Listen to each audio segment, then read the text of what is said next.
ሰላም እንዴት ናችሁ? ባለፈው ማትሪክስ ላይ ቤዚክ ታይፖቹን አይተን ነበረ። ኦልሞስት 10 አይነት ታይፕስ ኦፍ ማትሪክስን አይተን ነበረ። እያንዳንዱን ተርም ዊዝ ኤግዛምፕልስ በደንብ ኤክስፕሌን አድርገን ነበረ። ዛሬ ደግሞ ከዛ የቀጠለውን ማትሪክስ ኦፕሬሽንን ነው የምናየው። ማትሪክስ ላይ እንዴት መደመር፣ መቀነስ፣ ማባዛት፣ ማካፈል በደንብ እንዴት እንችላለን የሚለውን ቤዚክ ነገሩን በደንብ አሳያቸዋለሁ በምሳሌ። የመጀመሪያው አዲሽን ነው። አዲሽን ኦፍ ማትሪክስ ነው። ስለዚህ ሁለት ማትሪክሶችን እንዴት ነው የምንደምረው? ለመደመር መጀመሪያ የማትሪክሶቹን ሳይዝ ማየት አለብን። የማትሪክሱ ሳይዝ የሁለቱም ማትሪክሶች ሳይዝ ተመሳሳይ መሆን አለበት ለመደመር። ስለዚህ ለምሳሌ አንደኛው ማትሪክስ 2/3 ከሆነ ሁለተኛውም የግድ 2/3 ማትሪክስ መሆን አለበት ማለት ነው። ሳይዛቸው ተመሳሳይ ከሆነ እንዴት ነው የምንደምረው? እያንዳንዱን ተርሞች ለምሳሌ A11 ከተጠቀምን የማትሪክስ ኤን የምንደምረው ከማን ጋር ነው? ከB11 ጋር ሳይዙ ቁጥሩ ተመሳሳይ የሆነ ማለት ነው። B21 ከተጠቀምን ከA21 ጋር ነው የምንደምረው ማለት ነው። በምሳሌ ላሳያችሁ። ለምሳሌ ማትሪክስ A እዚህ ጋር የተሰጠን 1 2 3 4 ቢሆን ማትሪክስ B ደግሞ 5 6 7 8 እዚህ ጋር የተደረደረው ማትሪክስን ብንወስድ ሁለቱም ስንት በስንት ማትሪክስ ናቸው? 2/2 ማትሪክስ ናቸው። ስለዚህ ሳይዛቸው ተመሳሳይ ነው ማለት ነው። ሳይዛቸው ተመሳሳይ ከሆነ ስንደምር ምንድነው የምናደርገው? የመጀመሪያዋ ለማትሪክስ A11 የትኛዋ ናት? 1 ናት አይደለ? መጀመሪያዋ ተርም። አንድን ከማን ጋር ነው የምንደምረው? ለቢም የመጀመሪያዋ ተርም ጋር ከ5 ጋር ማለት ነው። 5 ሲደመር 1 6 ይመጣል። ከዛ በኋላ ቀጥለን በሮ በመደዳ ብንሄድ ሁለተኛው ወይም ደግሞ A12 ማለት ነው። A12 ለማትሪክስ A 2 ናት። ለማትሪክስ B ደግሞ B12 6 ነው። ስለዚህ 2 እና 6ን እንደምራለን 8 ይመጣል ማለት ነው። የምናስቀምጥበትን ፖዚሽን ተመሳሳይ ነው። ለድምሩም ተመሳሳይ ፖዚሽን 1 2 ላይ እናስቀምጣለን። ከስራ ያለውንም ልክ እንደዛው ሮ 2 ላይ ስንመጣ 3ን ወይም ደግሞ ሮ ለማትሪክስ A21 ይሆናል 3 ቁጥር። ስለዚህ 3ን ከማን ጋር እንደምራለን? ከB21 ጋር ከ7 ጋር ማለት ነው። ስለዚህ 3 ሲደመር 7 ስንት ይመጣል? 10 ይመጣል። የመጨረሻ A22 ማለት 4 ናት። B22 ደግሞ 8 ናት። ስለዚህ 4 እና 8ን ነው የምንደምረው ማለት ነው። ሲደመር ስንት ይመጣል? 12 ይመጣል ማለት ነው። ስለዚህ A + B ስንት ይመጣል? 6 8 10 እና 12 ይመጣል። ስለዚህ እንደዚህ ነው የምንደምረው። ኮረስፖንድ የሚያደርጉልንን ተርሞች ወይም ደግሞ ኤሌመንቶች ነው የምንደምረው ማለት ነው። ስለዚህ በዚህ መልኩ በቀላሉ መደመር እንችላለን። ማትሪክሶችን መደመር ብዙ ከባድ አይደለም። ሰብስትራክሽንም ላይ ተመሳሳይ ነው። ከመደመር ጋር ስንቀንስም ተመሳሳይ ተርሞችን መቀናነስ ይሆናል ማለት ነው። ለመደመር ጊዜ A + B B + A ቢባል ችግር የለውም፣ ቦታ ቢቀያየር ማለት ነው። የኮመቴቲቭ ፕሮፐርቲ አለው መደመር። መቀነስ ላይ ግን አይሆንም። A - B ከB - A ጋር ተመሳሳይ አይደለም፣ የተለየ ነው። ያው ቁጥሮች ሲቀናነሱ ኦፖዚቱ የተለየ ቁጥር ስለሚሰጥ ማለት ነው። ስለዚህ በመጀመሪያው ኤግዛምፕላችን A - Bን ብንፈልግ A - Bን ስንፈልግ እንዴት ነው የምናደርገው? ተመሳሳይ ቅድም 1 ሲደመር 5 እንዳልነው አሁን ደግሞ 1 ሲቀነስ 5 ማድረግ ማለት ነው። ስለዚህ 1 ሲቀነስ 5 -4 ይመጣል። ሌሎቹንም ብንሰሯቸው 2 ሲቀነስ 6 -4፣ 3 ሲቀነስ 7 -4፣ 4 ሲቀነስ 8 -4። አጋጣሚ ሁሉም ኤሌመንቶች ተመሳሳይ መጡ፣ -4 ሆኑ። ግን ስንቀንስ ግን እንደዚህ ነው የምንቀንሰው፣ በተመሳሳይ መንገድ ልክ መደመር ላይ እንዳየነው ማለት ነው። እያንዳንዱን ተርም ፊት ከሚያደርገው ተርም ጋር መደመር መቀነስ ይቻላል ማለት ነው። ሌላው መልቲፕሊኬሽን ላይ ስንመጣ ሌላ መንገድ ነው የምንጠቀመው። አሁን እንዳየነው ፊት የሚያደርጉትን ተርሞች ማባዛት አይቻልም በመልቲፕሊኬሽን ጊዜ። ምንድን ነው ያለው? ማትሪክሶችን ማባዛቱን ከማየታችን በፊት መጀመሪያ ስካለር መልቲፕሊኬሽንን እኔ ስካለር መልቲፕሊኬሽን ማለት አንድን ማትሪክስ በሆነ ኮንስታንት ነን ዜሮ ቁጥር ብናባዛው ማለት ነው። ለምሳሌ የሆነ ማትሪክስ A የሚባል ማትሪክስ ቢኖረን በአንድ ኮንስታንት ብናባዛው እንዴት ነው የምናባዛው ነው። ለምሳሌ ይሄንን ማትሪክስ ኤን ብንወስድ ማትሪክስ A 1 2 3 4 2/2 ማትሪክስ ቢኖረን በኮንስታንት K በ3 ቁጥር ማትሪክስ ኤን በ3 አባዙት ቢባል ወይም 3A ፈልጉ ከተባለ ምንድነው የምናደርገው? ቀላል ነው። እያንዳንዱን ተርም በ3 ማባዛት ሁሉንም ተርም። እንዴት ይሆናል? 3 ሲባዛ በ1 3 ሲባዛ በ2 በ3 በ4 ማድረግ ማለት ነው። ስለዚህ 3 ሲባዛ በ1 3 ይመጣል፣ በ2 6 ይመጣል፣ በ3 9፣ በ4 ደግሞ 12 ይመጣል። ስለዚህ እያንዳንዱን ተርም በተሰጠን ኮንስታንት ተርም ማባዛት ማለት ነው። ስካለር መልቲፕሊኬሽን ቀላል ነው። ሌላው ማትሪክሶችንስ እንዴት ነው የምናባዛው? ማትሪክስ ኤ ተሰጥቶን ቢም ተሰጥቶን ኤ ታይምስ ቢን ፈልጉ ስንባል እንዴት ነው የምንሰራው የሚለውን ነው የምናየው። ስለዚህ ማትሪክሶችን ስናባዛ መጀመሪያ ቼክ ማድረግ ያለብን ነገር አለ። ምክንያቱም ሁሉም ማትሪክሶች እርስ በርሳቸው አይባዙም፣ ሳይዛቸው ማተር ያደርጋል። ልክ አሁን ለምሳሌ ማትሪክስ አዲሽን እና ሰብስትራክሽንን ስናይ መደመርና መቀነስ ሳይዛቸው እኩል መሆን አለበት ብለናል አይደለ? ማትሪክሱ የመጀመሪያው ማትሪክስ 3/2 ከሆነ ሁለተኛውም የግድ 3/2 መሆን አለበት ለመደመር። ማትሪክስ መልቲፕሊኬሽን ላይ ደግሞ እኩል ሳይሆን መሆን ያለባቸው የመጀመሪያው ማትሪክስ ለምሳሌ ኤ ታይምስ ቢን ከሆነ ፈልጎ የተባልነው የማትሪክስ ኤ ኮለመኑ ከማትሪክስ ቢ ሮ ጋር ተመሳሳይ መሆን አለበት። ያ ማለት ለምሳሌ ማትሪክስ ኤ 3/2 ከሆነ ማትሪክስ ቢ ደግሞ 2/3 ከሆነ የሁለቱም የመጀመሪያው ማትሪክስ ኮለመኑ 2 ነው። ለሁለተኛው ማትሪክስ ደግሞ ሮ 2 ነው። ስለዚህ የመጀመሪያው ማትሪክስ ኮለመን እና የሁለተኛው ማትሪክስ ሮ ተመሳሳይ መምጣት አለበት ማለት ነው። ሁለቱ እኩል ካልሆነ ሁለቱ ማትሪክሶች መባዛት አይችሉም። ይሄንን ቼክ ካደረግን በኋላ መባዛት የሚችሉ ናቸው እንበል። ለምሳሌ ይሄንን ብናየው ማትሪክስ ኤ 1 2 3 4 አለ፣ ማትሪክስ ቢ ደግሞ 2 0 1 3 አለ። እነዚህ ማትሪክሶች 2/2 ናቸው ሁለቱም። ስለዚህ እኩል ናቸው። የአንደኛው ሮ እና ከኮለመን ጋር እኩል ነው። እሱን ቼክ ካደረግን በኋላ የምናባዛው እንዴት ነው?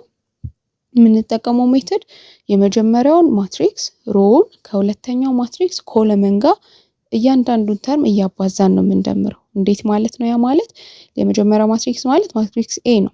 ስለዚህ ማትሪክስ ኤን የመጀመሪያው ሮ ማለት 1 እና 2 ናቸው። ስለዚህ አንድን ከማትሪክስ ቢ ኮለመን ማለት 2 እና 1 ናቸው። አንድን ከ2 ጋር እናባዛና 1 ታይምስ 2 ሲደመር እናደርግና ሁለትን ደግሞ ከ1 ጋር እናባዛለን 2 ታይምስ 1 ማለት ነው። ይሄን ስቴፕ ነው የምንደግመው። ከዛ ኔክስት ላይ ደግሞ ስቲል የመጀመሪያውን ሮ ከሁለተኛ ኮለመን ጋር እናባዛለን። 1 ሲባዛ በ0 ሲደመር 2 ሲባዛ በ3 ማለት ነው። የመጀመሪያ ሮ ጨረስን። አሁን ደግሞ ሁለተኛ ሮ ጋር እንመጣለን። የሁለተኛውን ሮ 3 እና 4ን 3ን በ2 እናባዛለን ሲደመር 4ን በ1 ማባዛት ማለት ነው። ተመሳሳይ ስቴፕ ነው የምንከተለው። ከዛ ቀጥሎ ደግሞ አሁንም ሁለተኛውን ሮ ይዘን ከሁለተኛ ኮለመን ጋር አሁን የምናደርገውን ነገር በደንብ ካስተዋላችሁት ሮ ከኮለመን ጋር ነው እያባዛን እየደመርን ያለ ነው። ስለዚህ ሮቱን ከኮለመንቱ ጋር አባዝተን ስንደምር 3 ሲባዛ በ0 ሲደመር 4 ሲባዛ በ3 ይመጣል ማለት ነው። ይሄንን ስንሰራው ምን ይመጣል? 1 ሲባዛ በ2 2 ነው። 2 ጊዜ 1ም 2 ነው ሲደመር 4 ይመጣል። ሁለተኛው ደግሞ 1 ሲባዛ በ0 0 ነው። 2 ጊዜ 3 6 6 ይመጣል። ይሄኛው 3 ሲባዛ በ2 6 ሲደመር 4 10 3 ሲደመር 12 0 ሲደመር 12 12 ይመጣል ማለት ነው። ማትሪክስ መልቲፕሊኬሽን ይሄ ነው። የፈለገ ሳይዝ ያለው ማትሪክስ ትልቅ ማትሪክስን ቢሰጠን የምንጠቀመው ስቴፕ ተመሳሳይ ነው። ሮውን ከኮለመን ጋር አባዝቶ መደመር ማለት ነው። ሌላው ኮንሰፕት የምናውቀው ማትሪክስ ኦፕሬሽን ላይ በጣም ኮመን ኮንሰፕት ትራንስፖዝ ኦፍ የማትሪክስ ነው። የአንድን ማትሪክስ ትራንስፖዙን ልንጠየቅ እንችላለን። ትራንስፖዝ ማለት ዲኖት የምናደርገው ሲምቦሉ ኤ ዘ ፓወር ኦፍ ካፒታል ቲ አድርገን ነው ሲምቦል የምናደርገው። ትራንስፖዝ ማድረግ ምን ማለት ነው? ስዋፒንግ ሮሴን ኮለመን እና ሮዎቹን ማቀያየር ወይም ደግሞ መቀያየር ማለት ነው። በምሳሌ እኒው ግልጽ እንዲሆን ለምሳሌ ማትሪክስ ኤ 1 2 3 4 5 6 2/3 ማትሪክስ ማለት ነው። ይሄ ማትሪክስ ተሰጥቶ ኤ ትራንስፖዝን ፈልጉ ከተባለን ምንድነው የምናደርገው? የማትሪክስ ኤ የመጀመሪያው ሮ የትኛው ነው? 1 2 3 አይደል? ስለዚህ 1 2 3ን የመጀመሪያ ሮ ነበር ምን እናደርገዋለን? ኮለመን እናደርገዋለን። which is horizontally ነበር የተጻፉት 1 2 3 እኛ እንዴት እንጽፈዋለን? ቨርቲካል። የመጀመሪያ ስለሆነ የመጀመሪያ ኮለመናችንን 1 2 3ን በቨርቲካሊ እንጽፈዋለን ማለት ነው። ሁለተኛ ሮ 4 5 6 ወደ ጎን ነበር የተደረደሩት። ወዴት እንጽፋቸዋለን? ቨርቲካሊ በቁመት እንጽፋቸዋለን። እንደዚህ በቀላሉ መስራት ይቻላል ማለት ነው። ስለዚህ ትራንስፖዝ አድርጉ ከተባለን ሁሉ ጊዜ ሮዎችን ኮለመን አድርጎ መጻፍ ማለት ነው። ወይም ኮለመንን ወደ ሮ ቀያይሮ መጻፍ ማለት ነው። ትራንስፖዝ ቀላል ነው። ሌላው መጨረሻ ኮንሰፕት ለዛሬ የምናየው ኤሌመንተሪ ሮ ኦፕሬሽን ነው። ብዙ ጊዜ የማትሪክስ ዋና አፕሊኬሽኑ ብዙ ቫሪያብል ያላቸው ኢኩዌሽኖችን ሶልቭ ለማድረግ ነው። ስለዚህ ያንን ሶልቭ ለማድረግ ስንጠቀም የምንጠቀማቸው እንደ ሩሎች አሉ። ማትሪክስ ላይ ያንን ሶልቭ ለማድረግ የምንጠቀምባቸው ሜቶዶች ናቸው። የመጀመሪያው ሩል ምንድነው? ስዋፒንግ ነው። ስዋፒንግ ምን ማለት ነው? ሁለት ሮዎችን ኤክስቼንጅ ማድረግ ቦታ መቀያየር። ለምሳሌ የመጀመሪያውን ሮ እና ሁለተኛውን ሮ ቦታ መቀያየር ይቻላል ማለት ነው። እዚህ ጋር በምሳሌ ብናየው ለምሳሌ ይሄ ማትሪክስ 1 2 3 4 ቢሆን ማትሪክሳችን ይሄንን ማትሪክስ ሮ 1 እና ሮ 2 መቀያየር ይቻላል፣ ስዋፕ ማድረግ ይቻላል። ስንቀያየረው ምን ይሆናል? 3 4 1 2 የመጀመሪያው ሮ ሁለተኛ ጋር ይመጣል፣ ሁለተኛው አንደኛ ጋር ይመጣል። ማትሪክስ ላይ ይሄን ማድረግ ይቻላል። ሌላው ስኬሊንግ ነው። ስኬሊንግ ማለት አንዱን ሮ በነን ዜሮ በሆነ ኮንስታንት ዜሮ ከዜሮ ውጪ ባለ ኮንስታንት ቁጥር ማባዛት ይቻላል። በማንኛውም ቁጥር አንዱን ሮን መርጥና በፈለግነው ቁጥር ማባዛት ማለት ነው። በዚህ ምሳሌ ላይ ለምሳሌ ሮቱን በሁለት ብናባዛ ሮቱ ማለት 3 እና 4 አይደሉ? ሮዋንን ሁለቱንም ይቻላል። ሮዋንን ብናባዛ ለምሳሌ በሁለት ሲባዛ 1 ሲባዛ በሁለት 2 2 ሲባዛ በአራት በሁለት 4 ይመጣል። ስለዚህ ተርሙን እያንዳንዱን ነው የምናባዛው ስናባዛ። ስለዚህ እንደዚህ ማባዛት እንችላለን። ይሄ ስኬሊንግ ነው። ሌላው ፒቮቲንግ ነው። ፒቮቲንግ የምንለው ምንድነው? በጣም ብዙ ጊዜ የምንጠቀመው ሜትድ ነው ይሄኛው። አንዱን ሮ በሆነ ኮንስታንት ተርም አባዝተን ከሌላኛው ሮ ጋር መደመር ወር መቀነስ እንችላለን። ያ ማለት በምሳሌ ስናየው ለምሳሌ 1 2 3 4 ቢሆን የፈለኩት ምንድነው እዚህ ጋር ያለችዋን 3 ቁጥርን 0 ማድረግ ብፈልግ 3ን 0 ለማድረግ ምን ማድረግ አለብን? ከ3 ላይ 3 የግድ መቀነስ አለበት አይደለ? -3 መደመር አለበት። ስለዚህ ያን ለማድረግ ሮ 1ን በ3 አባዝቼ ከሮቱ ጋር ባቀናንሳቸው ሮቱ -3 ታይምስ ሮ 1 ማለት ነው ብናደርግ 0 ይመጣል አይደለ? ስለዚህ እንደዚህ ስናደርግ ግን ሮቱ ናት እንጂ የምትቀየረው ሮ 1 አይቀየርም። ስቲል ባለበት እንጽፈውና 1 2 ሮቱ ግን ምን ይሆናል? የሮ 1ን በ3 አባዝተን ከሮቱ ጋር መቀነስ ማለት ነው። ስለዚህ 3 ሲቀነስ እናደርግና 3 ሲባዛ በ1 ይሆናል። እሺ 3 ሲቀነስ 3 0 ይመጣል ማለት ነው። ለአራት ደግሞ 4 ሲቀነስ እናደርግና 3 ሲባዛ በ2 6 ይሆናል። ስለዚህ 4 ሲቀነስ 6 -2 ይመጣል ማለት ነው። ፒቮቲንግን በዚህ መልኩ መጠቀም እንችላለን። የሆነን ተርም 0 ለማድረግ ኦር ሊሆን ይችላል ኦር ዋን ለማድረግ እንጠቀምበታለን። እነዚህን ሜትዶች ሶልቭ ለማድረግ ቫሪያብሎችን ብዙ ቫሪያብል ያላቸው ኢኩዌሽኖችን እንጠቀምበታለን ማለት ነው። እዚህ ላይ ሞር ክሊር እንዲሆንላችሁ የምትፈልጉት ነገር ካለ ኮሜንት ላይ ያስቀምጡልኝ። ኤክሰርሳይሶችም የሚከብዳችሁ ጥያቄዎችም ካለ ጻፉልኝ፣ አብረን እንሰራቸዋለን። ሌላው የመጨረሻው ሁለት ተርሞች አሉ፣ ሮ ኤክሎን ፎርም እና ሬዲዩስድ ሮ ኤክሎን ፎርም። ሮ ኤክሎን ፎርም የምንለው ምንድነው? አንድ ማትሪክስ በዚህ ፎርም ተቀምጧል የምንለው መቼ ነው? አንደኛ ዜሮ ሮ ካለው ሁሉም የሮ እንትኖቹ ኤሌመንቶቹ ዜሮ የሆነ ካለ ያ ሮ የት መቀመጥ አለበት? አት ቦተም። ዜሮ የተደረደረ ሮ ካለ የት መቀመጥ አለበት? ቦተም ላይ መጨረሻ ላይ መቀመጥ አለበት። ሁለተኛው ሩሉ ደግሞ ምንድነው? ሊዲንግ ኢንትሪ ኦፍ ኢች ሮ ኢዝ ቱ ዘ ራይት ኦፍ ዘ ዋን አባቭ።